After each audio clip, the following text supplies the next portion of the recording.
This is John Beethan, your host of this particular episode, number 71, which is titled Dr. David, Discovering Your Magnificent Mind. Now, David draws from his nearly 40 years of public service in three particular fields: law enforcement, priesthood, and therapist. And he inspires audiences, large and small, and shows people how to realize the life of their dreams. I had a particularly good time with this particular interview, and I'm really looking forward to spending more time with him. And we also mentioned talking about working with Kat Bird. He works with her, and she was previously on one of our episodes on alternativehealthtools.com. Come visit at the show notes, and you'll see the links that we mentioned within the podcast, and it includes links to his most recent book, which is titled Discovering Your Magnificent Mind.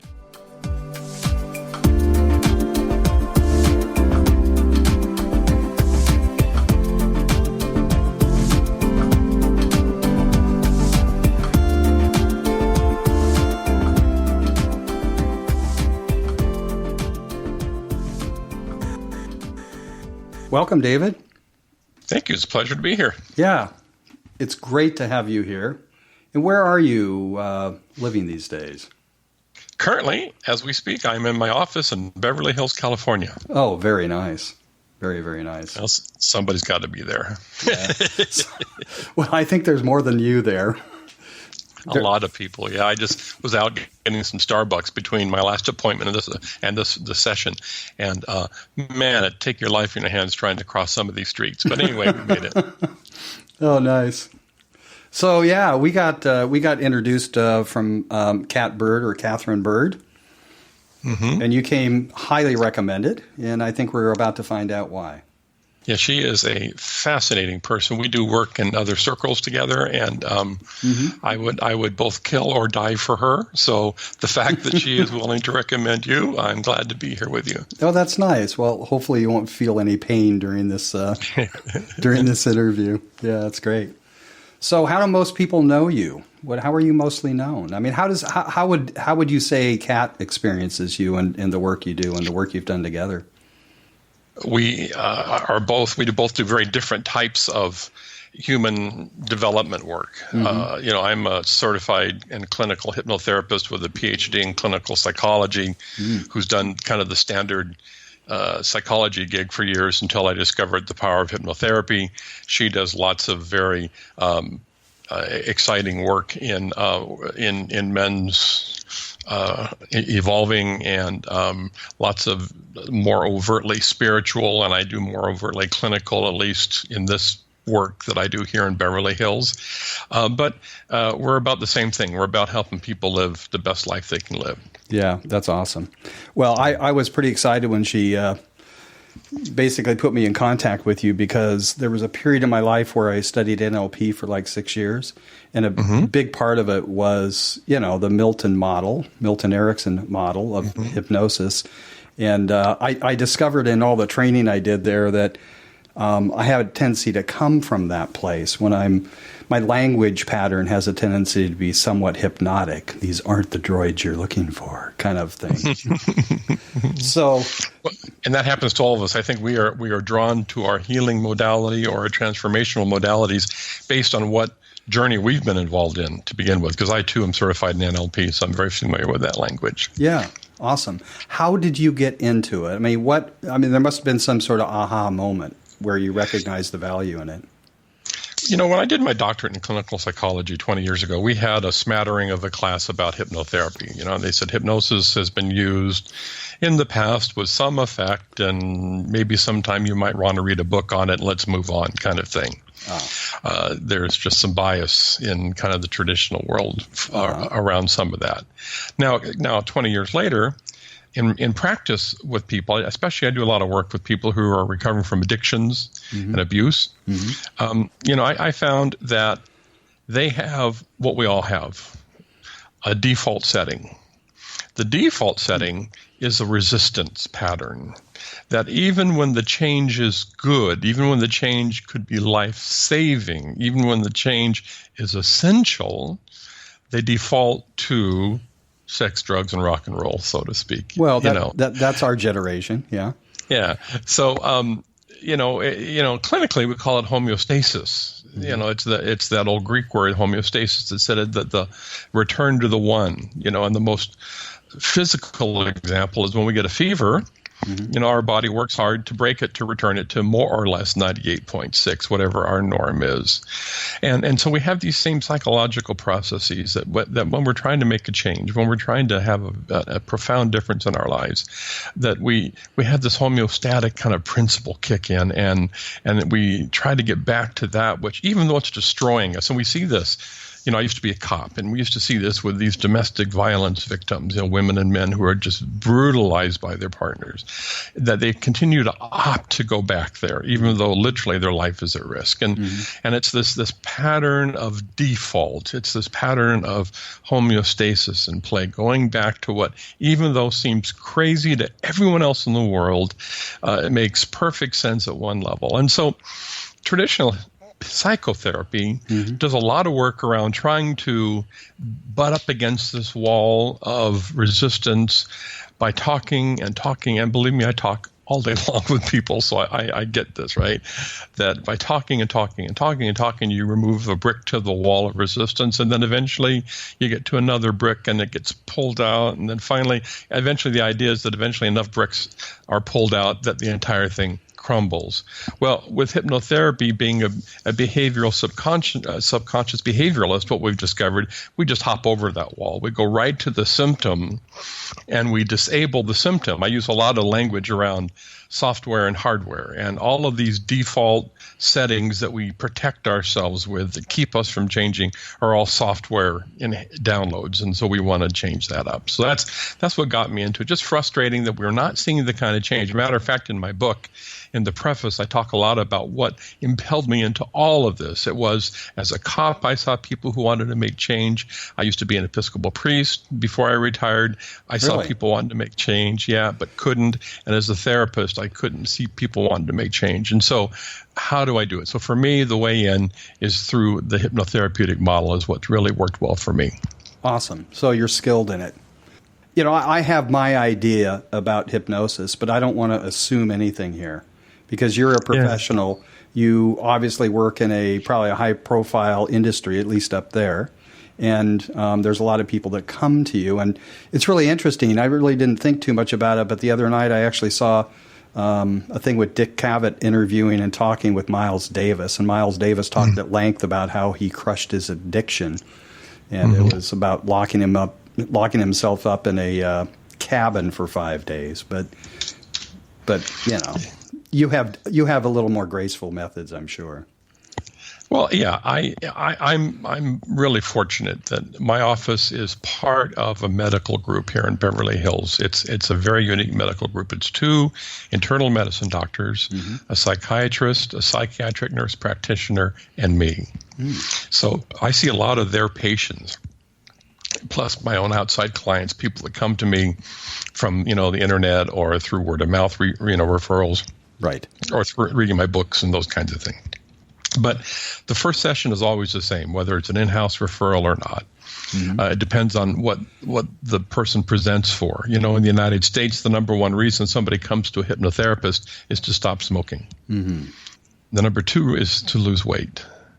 And then number 3 kind of scatters across the whole spectrum, from learning to not be afraid to speak in public, or make more money, or be able to get on a plane without being panicked, or having a better romantic relationship. All these, but clearly number 1 and 2 in the United States. It's different in Europe, but in the United States, 1 and 2 are stop smoking and losing weight. And so some of the other things you mentioned are actually phobias. Yeah, and fears and phobias are very amenable to hypnotherapy. We have in the training program, we have a whole quarter working with nothing but fears and phobias. So it's very amenable. Yeah. So so in the process, it's I'm imagining from my experience that it's unconscious in terms of, are you using language patterns to get people there, or? Sometimes I practice a little more. It's what's called the Kapucinian model of hypnotherapy. John Kappas was the founder of the school that did the training, and so I am very engaged in helping people discover their own symbology, because the subconscious mind, which is the 93% of the mind power, the conscious mind is 7%. That's where logic and reason and decision making and willpower and analytical ability are. The rest, habit, emotion, life script, all in the subconscious. And the language, of course, of the subconscious is not discrete communication like you and I are doing now with verbal language. It's rather subconscious imagery and symbolism, which is why we dream about flying poodles at night or, politicians covered in peanut butter. I mean, who knows what, or that deep music can move us, or a beautiful piece of art can move us because it's touching that powerful subconscious mind. So one of the things that we do is we help people understand their own inner symbology. Because, if you are raised, as I was in the 60s in the Inland Empire of California, my experience is going to be very different than somebody that was raised during the same exact chronological calendar time in Moscow, USSR. A whole different symbol system, whole different meaning system to some of the same words even. So part of the invitation is to find out what their symbol system is and what they work with. The first session is always what we call conditioning to hypnosis, because people are always wondering whether they can be hypnotized. If somebody comes to me and crosses their arms and says, you know what, you can't hypnotize me, I say, you know what, you're absolutely right. But for everyone else, it's a matter of learning that hypnosis is a normal and natural function that we're in and out all day long. It's just one form of consciousness. Yeah, so people have to be willing, and you can basically work them into being able to go into that place. Yeah. There's again, in the hypnosis world, there's two types of people. Not men or women or gay or straight. There are people who tend to, for their first response to life and to everything when the flood of perception comes at them, is to go to their intellect and to try to figure everything out with the head. And for them, we say, of course, that the longest journey is not from here to Tampa, Florida, but it's from the head to the heart. Oh, then you have the other type of people who are much more feeling oriented. They're your artists and your poets and your intuitives. And of course, we're kind of both, but we do have one way or the other we tend to lean. So in addition to learning the person's personal symbological world, I also have to learn how they process information. Because, if I'm trying to get somebody into the trance state, which is a normal, natural, relaxed state, almost like daydreaming. Yeah. If I'm trying to get somebody there by saying, feel the warmth of the Tahitian breeze as you hear the ocean, lapping on the beach, and they're an analytical kind of person. They're thinking, well, what's the temperature like, and why am I here anyway, and who's paying the bill? So you have to go with them in a different way. So learning not only the personal symbol system of your client, but also how they process information and take language in is part of the initial steps. Ah, interesting. So if I had a particular condition where I was like, I had fear of like flying, and let's get a little bit more real. What do I have a fear? If I have somewhat of a fear, actually starting to change quite a bit about public speaking, which I'm sure is fairly common, or maybe it may be a step in someone's progression in terms of learning to do public speaking, to spend some time with you amongst other coaches as well. But it's got to be a pretty meaningful. So what would be the process? Actually, let's do a little work. Well, you're not actually alone, because after the fear of death, the fear of public speaking is the number 2 reason people freak out in this world. I've heard that before. I mean, it's just not questionable anymore. Yeah. Yeah. So, what we would do is we would dispel all the myths. There are 5 myths around hypnosis, and largely these myths are thanks to stage performance shows of hypnosis like Las Vegas, or your high school fundraiser where the local hypnotist comes in, and there are 5 myths that you have to dispel. And the first one is that you don't lose consciousness. People think they lose consciousness because on these hypnotic shows you see people kind of drooped over. And, I say, no, I need you alert. I need you to be participating. Hypnotherapy is a journey where we work together through your meaning system, through your belief system. So I need you to be alert. The second myth we have to overcome is the myth that you lose consciousness. That you lose control. The first one was consciousness. The second one's control. And again, that's back to, people on stage when the guy, drops his keys, all of a sudden people start taking their clothes off or something like that. Yeah. The truth is when you are living in the hypnotherapeutic experience, you're actually gaining more control over your mind than less. Because you're learning to use it more effectively. And more awareness? Yeah, more awareness, more control. You're learning how to activate, and we'll get to your fear of public speaking in a minute. Then the third thing that we have to understand is that you're not going to blurt out secrets when you're in the hypnotic state. You're not going to tell me, oh my God, when I was 3, I tongue kissed the dog or something like that. I mean, I don't know what everybody's that actually happened to me. Yeah. The secrets may come to you because as we open the subconscious mind, lots of stuff gets revealed to you. But whether you share it with anyone else is your own business.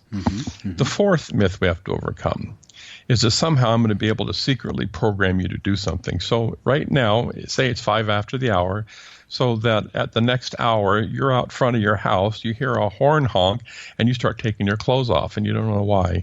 We don't do that in hypnosis. People are afraid that somehow we're talking Night of the Living Dead here, and that's the furthest from the truth. This is an open, active process where we're working to develop your best interest. And finally, the last one is that we don't change any cherished moral beliefs. So we don't go in and, if you're a Democrat, try to turn you into a Republican, or if you're gay, try to revert you to straightness or any of that kind of thing. That's not what this is about. This is about dealing with the issue that you bring to the table. Yeah. So as you come to this work with me, we do a little test. It's a pass-fail test, but it's a combination of body mechanics where your body responds, your hands respond in different ways at different times to instructions that I give. And then there's a little inventory of 64 questions. And all of these are all around helping me understand how you take and process information. Interesting. Then we do the induction. We get you into the chair, remembering that hypnosis is really, the introduction to hypnosis is deep relaxation and very focused attention. And so we start what we call, systematic relaxation, progressive relaxation. So by the time we're done, the entire body is deeply relaxed, and yet you are pinpoint, accurately focused and aware and with me. Because that's what opens the subconscious mind, is that deep relaxation, the focused attention. Then we would begin the work around your fear of public speaking. We would have talked in the pre-interview about your experience. Had you spoken in public before and been ridiculed because you stammered or peed your pants or whatever it is? Yeah. Did your people, somebody in your formative years say, you'll never be able to speak on stage, you're a dodo, you're a mush mouth. We find out all the kind of contributing factors that have somehow trickled down into the subconscious mind to make a program. And remember, the program is a combination of a belief and a feeling webbed together into this subconscious automatic program. And then we would actually start. Remember, we said that we are subconscious behaviorists. We go right for cause. We actually have you begin to imagine that you're standing on stage in front of 1,000 people giving a talk. And then we begin to build on that experience. Not only can you see yourself standing on the stage, you can see the people and they have quizzical looks on their face. I mean, we can build this whole wonderfully hypnotic audience and what are you feeling? And then we get to the place of where are you feeling it in your body? And most people feel this kind of pounding chest or dry mouth. And then we go back into deep relaxation and we begin to dial those symptoms down. And so it's called systematic desensitization. So, if you're at a wild 10 when you're standing in front of 1,000 people, then we bring it back down to a 2 or a 3, and you're feeling better. And all of a sudden, again, There's 1,500 people, including Tony Robbins, sitting in the audience waiting for you to say something powerful. And back up to 10 you go. And we bring it back down again. There's techniques to bring it back down. It's the systematic desensitization. So that we finally get to the point where Tony Robbins and Wayne Dyer, rest in peace, and anybody else that you want could be there. And you are able to be present in a relaxed state with a degree of consciousness. And, sometimes it happens in 1 or 2 sessions. Sometimes it takes more, but we role play and practice. I'll put you into hypnosis, then I'll stand you up behind a podium and we'll practice that. So that's how we would do it. It's called systematic desensitization, and then building new subconscious supportive programs around speaking in public. So awesome. So I could see this could be applied to so many different things. Yeah. Yeah. I mean, it just, human performance is an example. Yeah, I can see where that would be really, really, really useful. I'm just curious. I'm going to ask questions as they come up in my mind. It's just like indigenous cultures. Is there anything in nature, indigenous culture, is there anything that, is a model actually that you could say, these are cultures that actually exhibit many of the things that, the techniques and things that I use. Did they exist in some of these cultures and their behaviors naturally? As an example, when I lived in New Mexico a really long time, and working with some people, they observed some of the games that some of the native tribe people would play. And one of them was they recognized that there was great value in sitting down with a bunch of seeds and sorting them into different piles. And that was actually used as a way to help people reduce confusion. Because the physical thing of sorting seeds, as an example, sort of has a tendency to help people sort out their mind. So, well, that's true. There's an old Zen story about the Zen master who had the student dig a huge pit as part of his meditative practice, and then he said, "Master, it's done." He says, "Good, fill it up with the same dirt." Yeah. Okay, master, it's done. Dig the same dit. It's that same kind of thing. Remember, though, we live in a very unique culture. We're wired in so many ways. I do some work with, and this overlaps a little bit with Catherine. We do some shamanistic work with some people in Brazil and Peru. And, people in the rainforest don't have the same levels of anxieties and issues that we do, that we carry here in these days and ages. They are much more attuned to the archaic and symbolic world. Carl Jung pointed this out 40 years ago, 50 years ago, that the people in what we would call the third, fourth world are much more attuned to the symbolic, and they're much more in tune to the instinctual, and they're much more in tune to the intuitive than we are. So, yeah, there are, certainly ways. I'm sure that, the average person waking up in, Portobello trying to decide whether they're going to try to capture a pig for the tribe today or not, is going to have their own particular degrees of stress. But they have a much broader sense of community support. They do a lot of dream work. Some tribal cultures start the day with group dream work where they listen to the symbols that everybody had the night before, and from that point on, they particularly would then chart the day's tasks for the tribe. There are Aboriginal groups in New Zealand that still do that to this day. They have the first thing out of you had your morning potty and whatever qualifies for Starbucks, and then you sit down and everybody shares the dream and they plan the day. So the Aboriginal cultures are much more in touch with the archaic, with the symbolic, and with the intuitive than we are. That's interesting. It's fascinating because you also have a group of people doing it together. Yeah. So you have you have shared symbology. That's pretty interesting. That's pretty wild. Yeah. It's pretty fascinating. I had the occasion to work with Robert Johnson, who's a very famous Jungian analyst, and we did some work in Canada where we worked with the Ojibwe, the native First Nations people up there, and we did that. We had our morning dream groups for 2 weeks, and it seemed so stilted and awkward at first, but by the end of the second week, we could hardly tear ourselves away to get to do the other exercises and work that we had to do. Yeah, what a fascinating idea about even just a regular U.S. family actually getting up in the morning and spending some time together sharing their dreams.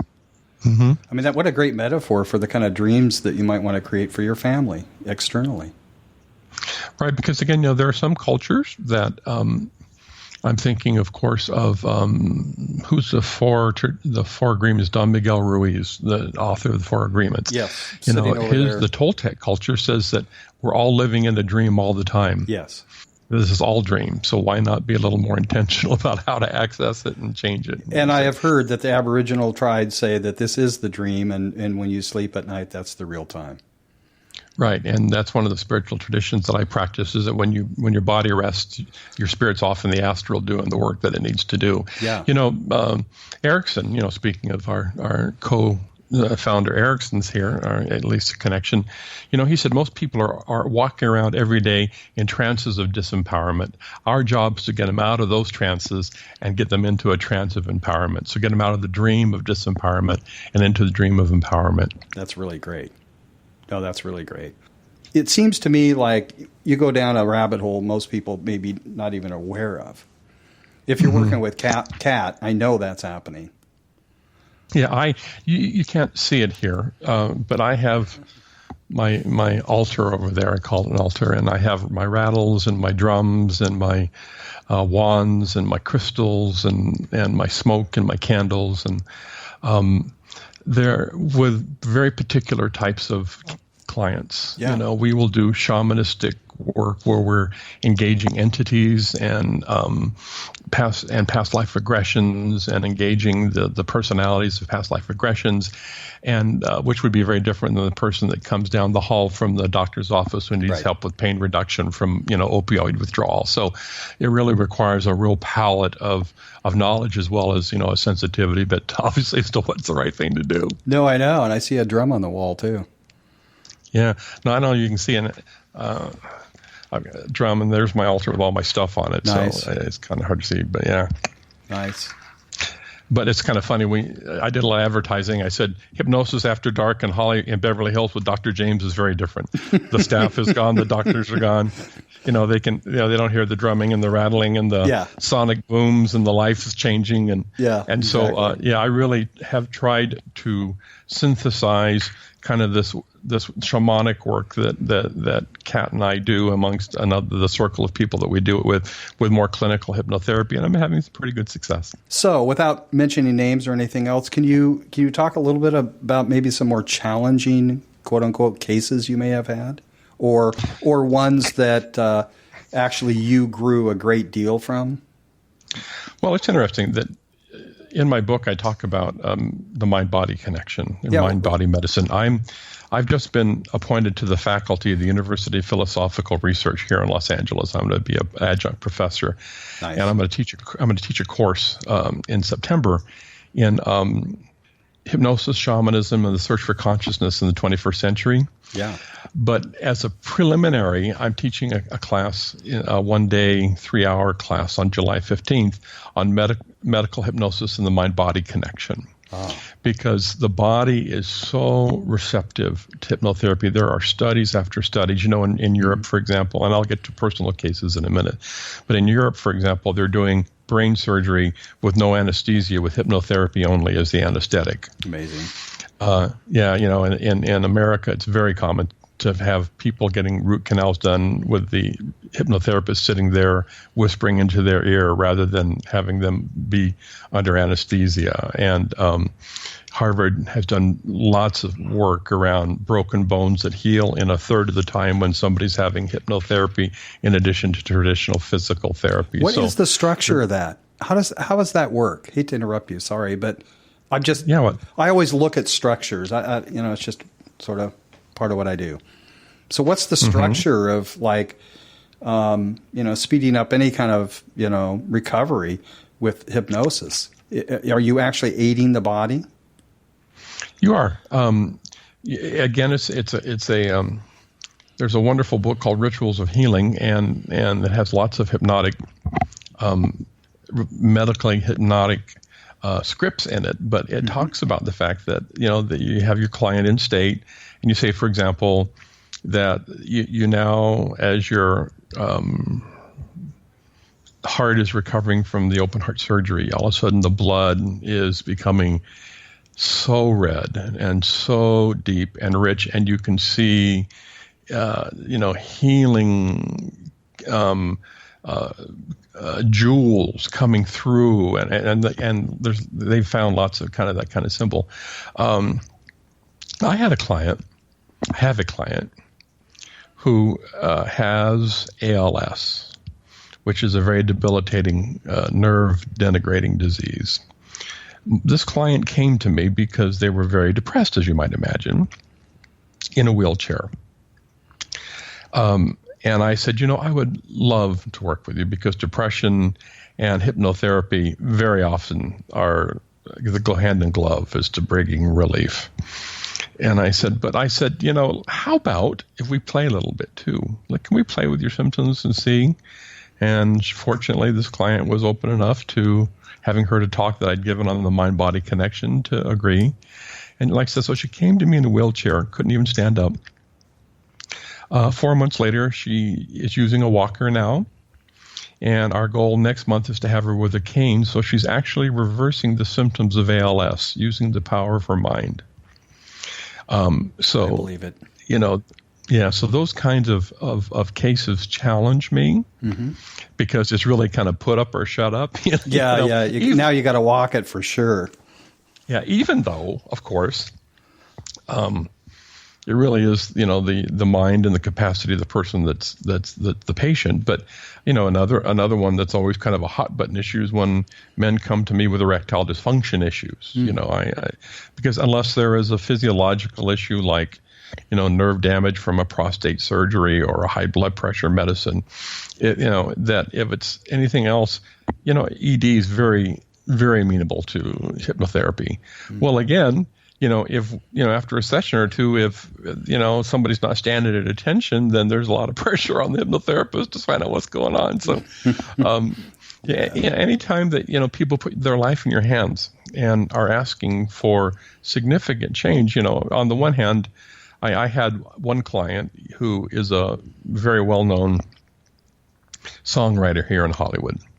And he said to me, he said, I'm sick of these horrible paychecks, because apparently the royalties folks only pay quarterly, this ASCAP, I guess it's called. And I said, what is a crappy paycheck? He says, it's only $325. I said, $325? He says, no, $325,000. He says, that sucks for the amount of work I get and the money that these records are making. I said, okay, so what do you want? And he says, $3 million. I said, okay, here we go. And off we went. Wow. And we had 4 sessions, and he sent me a video chat picture of a check for $4 million that he got. Nice. So, that's one thing which is really cool, but seeing somebody getting out of a wheelchair is really awesome too. So, there's just lots of, because one of my responsibilities as a therapist is to instill belief in the patient, in the client. Again, I've been told when you work with the curanderios, the healers, the traditional healers down in the Amazon basin, I'll be going down in Brazil to study with them, but that if you ask them, my mother has a palsied hand, or, I have cancer, or, I've lost eyesight in my right eye. Can you heal me? They never give you the American medical white. Well, the statistics say that, there's this chance of possibility. They say yes. And they really believe it. They say, yes, we can heal you. And one of the things that medical studies have shown when it comes to mind-body medicine is that the degree to which the therapist or the physician has overwhelming confidence in the ability of the patient to heal, there's a greater likelihood they will. Yeah. I think one of the great disservices doctors, bless them because they do provide valuable services, but a lot of times they'll have a patient that has some sort of condition and they'll say, I'm really sorry, but you've only got about 3 months to live. And at that point, that's when their life ends. And that's just not right to me. Well, and we call that in the business, there's the placebo effect, and we're very familiar with that. Placebo in the Latin means I will help. But there's the nocebo effect, N-O-C-E-B-O effect, nocebo effect. And that's the curse. And again, in traditional cultures, if the shaman or the witch doctor says you're going to die from an abscess in your throat in 3 days and you believe it, sure enough, 3 days later, you're gone. Yeah. There's a clinical example of this. If you have a minute, in Japan they did a study, and how come they do these studies on people, I don't know. Yeah. But they took people who were severe asthmatics, and they said, here is a red inhaler and a blue inhaler. This is in my book. There's a red inhaler and a blue inhaler. When you take the red inhaler, it's going to activate your asthma. And it's going to be pretty bad, but immediately you'll take the blue inhaler with this powerful new medicine, and it'll take it away. And thank you so much, because you're going to make a difference in the lives of thousands of sufferers. So sure enough, red inhaler, blue inhaler, 2 minutes later, it was just the same saline solution in both. It was all a matter of what they believed was happening that caused the bronchitis. Another example, again, in Japan. Why in Japan? They took children who had skin allergies, and they said, okay, here's poison ivy. We're rubbing it on you. And they broke out in all the blisters and hives. And, of course, it was only sweetgrass. It wasn't poison ivy. And so then they said, and here's the nocebo effect. When the doctor says, you've had the prostate cancer, you'll never have an erection again. Men walk around with that. The doctor says you have 3 months to live. Unless you have a huge bullshit factor inside you, you're likely to take that curse on, that nocebo effect on. Yes. So we try to reverse some of that stuff. Yeah. That's great work. That's really great work. And I'm really glad you're mentioning it, because I want people to hear that. I was able to do a short show with Dr. Ginger, who was known for the Rainbow Cleanse juice diet. And she gave a fabulous talk. I'm not sure what episode it was, but she tells a story about all of this in terms of belief. And her father, who was a AAA type that actually was diagnosed, and her father believed the doctor. And that was the day he pretty much gave up. And it's just like really important. It's like the saying, David, if you think so. So, John, what do you think about this? Well, if you think so. I mean, it really is comes down to that, doesn't it? So, I think largely that's true. I mean, there are certainly biological things at play, but the more and more and more that we learn about psychoneuroimmunology, which is the correlation between the release of peptides in the body with emotions, the more that we understand all of this, the more we see that our minds and our willpower and our capacities to heal are far more than we've ever given ourselves or medicine's given us credit for. Awesome. So let's talk a little bit about the book. And why don't you show it to me? Not everybody out there is going to be able to see it. But Discover Your Magnificent Mind, Finding Freedom, Prosperity, and Healing. Awesome. Where can people get it? Amazon or Barnes & Noble right now. Now here's the provision. And so please, listeners, when you go to buy the book, if you type in Discover Your Magnificent Mind, the Amazon algorithm gives you every book but this one. Not for long. Not for long. Yes. So what you have to type in is Discover Your Magnificent Mind, Dr. like Dr. David James, and then the page comes up. So please, Discover Your Magnificent Mind, Dr. David James. Then it comes up and you can order it. All right. It's a very short book. It's only 110 pages. I wrote it intentionally because people don't like to read big, long books anymore anyway. With just short examples and at the end some exercises as how to activate this in your own life right now. Yeah. That's great. Is it available on Kindle too? Probably, huh? Yep. Oh, that's really hardback, good. Shortback, and Kindle. I'm in process of being in the studio making it an audiobook too. Oh, nice. I always, not most, but a lot of the books I read are on Audible, just because when I'm traveling, I can listen to it. Yeah. I So mean, I've got obviously the standards up, and I've got a studio, and we're working on that. And that's great. It's an interesting experience trying to read your own book out loud. So So you're reading? Good. Yeah. Good. I've done voiceover work before, and I really, really, really enjoy reading. Actually, mostly poetry and things. So what is? Obviously, you've talked a little bit about what's new for you, but it sounds like you're going to be heading to the Amazon. Is that right? Yeah, in Brazil. At Christmas. Brazil, yeah. Christmas, great. Yeah, during the Christmas break, I'm going to be going down. Again, there's a spiritual circle that Kat and I are part of, and a bunch of us are going down to study shamanistic plants and shamanistic medicines and the use of those. Nice. In therapeutic work. Uh-huh. And so we're going to start in Rio and then head out to the jungle from there. Yeah, good. That sounds like fun. So Kat's going too? I hope so, but certainly our circle is going. So yeah, we're going to try to get down there. Yeah. Can you think of one defining moment in your life where just absolutely everything changed? I have several, but I would have to say that the most defining moment of my life was when I got kicked out of the Episcopal priesthood. You got kicked out. Great. Congratulations. That's a good sign in my book. Because it was all tied up in addictions and behaviors around my addictions. And it was through that I got sober and started seriously studying consciousness and moved back to California to reunite with family and have been on this journey ever since. So, yeah, getting kicked out of the church was the best thing that ever happened to me. Nice. That's good. That's good. I like it. Any other moments that are a little definable for you? Well, when I started using plant medicine in my studies and my practices, that the archetypal world came to life in a way that I had only read about. And that, like I said, that influenced my practice and the way that I do the works that I do now. I mean, there are some therapists who are very bold and who will who will give a client a plant-based shamanic medicine and wait, the 35 or 40 minutes till it kicks in, and then do 5 hours of therapy.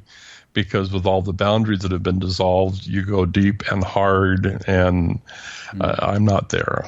Yeah. I don't know that I'll ever be there, but I'm not there. But what I've learned about working in the astral and what I've learned about deepening state beyond the clinical parts. In the book, I talk about the fact that one of the latest understandings of the mind is, if you look at the book, for example, and this was kind of a fuss with the publisher, was that from the look of the book, the mind is the brain, kind of the sparkly brain there, which of course is not true. The mind is throughout the entire body. The mind is anywhere there is a neuron, that's where mind is.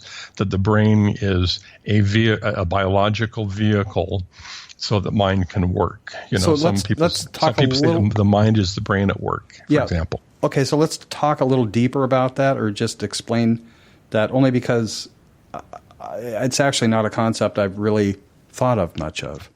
Mm-hmm. And like you said, the brain is a biological 2.5 pounds of computing power that exceeds any computer that we have on the planet today. And that you can cut open the brain, and you can, by stimulating a part of the brain, cause a hand to rise or an eye to close. But what they've not ever been able to find clinically in any of their studies is the one who gives the command to raise the hand or to close the eye. They can stimulate the mechanism. But, Deepak Chopra, back years ago when he was first starting, and this was a much more controversial subject than it is now, somebody said, I don't believe in mind-body connections. He says, lift up your foot for a minute. I want to show you something. So the person did, and he says, how did you do that? But with the power of your mind. And the person kind of went, oh, okay, you make the point. Yeah. So the mind is more than the brain. Very often when somebody's in the hypnotic state, I'll say, you might be feeling warmer or cooler. You might feel tingling in your body. You might feel heaviness or lightness. All these are normal responses, because when mind states change, when you drop out of fight or flight, which is where most Americans live nowadays, in some degree of fight or flight, when you drop out of fight or flight, when you get into a more relaxed state of mind, then brainwaves begin to change, and you go from alpha, which is kind of our conscious, through beta down to theta, which is where we want to be for hypnotic work. Delta is when you sleep. We don't want you there. We want you theta. And so when the mind state changes, then the brain waves change, and then the physiology changes. When you're in theta, your blood pumps at a different level. There's a greater degree of soft tissue interaction with blood and all kinds of things. Well, the next thing that we've discovered now, and this is thanks to the to the information given us by quantum physics, is that, and there's a group called the Heart Math Institute. I don't know if you're familiar with them. I'm not, and, no. Yeah, and they're worth exploring. We do a lot of their work too. They say that the actual energy, that the heart has more electrical energy than the brain, for example. We know that for a fact. And that the heart actually can radiate its energy out up to 8 feet from the human body. And we know that the mind, again, thanks to quantum physics, which says that everything is energy, and that as the vibration slows down, it becomes desk, it becomes computer, it becomes Starbucks cup. But that at its essential energy, it's all at the essential level, rather, it's all energy. So what we're learning now is the mind is not merely a process, but it's also part of the field, which explains ESP, which explains remote viewing, which explains teleportation, the kinds of things that used to be science fiction that now the Stanford Research Institute has proven over and over again. And so when we see now we're emerging from the mind merely as that to the mind as field, it's a way to actually interact. So if you and I are in the same room, I'm very cautious. I don't touch you needlessly because there's going to be an energy exchange, a mind exchange. And so it's a fascinating new field of study, and it helps expand our ability to work with the elasticity of the universe. Awesome. Very nice. Because I think so many people are just living above their neck way too much. Oh, yeah. Jonathan Goldman is a teacher, a therapist up in Oregon. He's written a book called The Gift of the Body. Mm-hmm. And it's a big book. I mean, it's for somebody that wants to read. And he talks, and it's all about the chakra systems and how the different chakras interact. And he says that ultimately the heart chakra is the master of the entire system. That when we're able to move into heart energy and heart space, everything else goes into alignment. But our culture doesn't teach that. Yeah. Our culture teaches us to try to figure out with our brains and then our mind things. But, the mind, I would agree with this person down there. The mind is not a, what do you call it? A sensory instrument. Sensory. It's a perceptive process. It's a perceptive process. So learning how to use more specifically the subconscious mind, where the power is to be perceptive and to engage at these various levels, is part of the fascination of this journey. Yeah, no, I am absolutely fascinated by the work you're doing. Absolutely love it. Yeah, me too. Yeah, I can tell. All of us out there can tell. Yeah.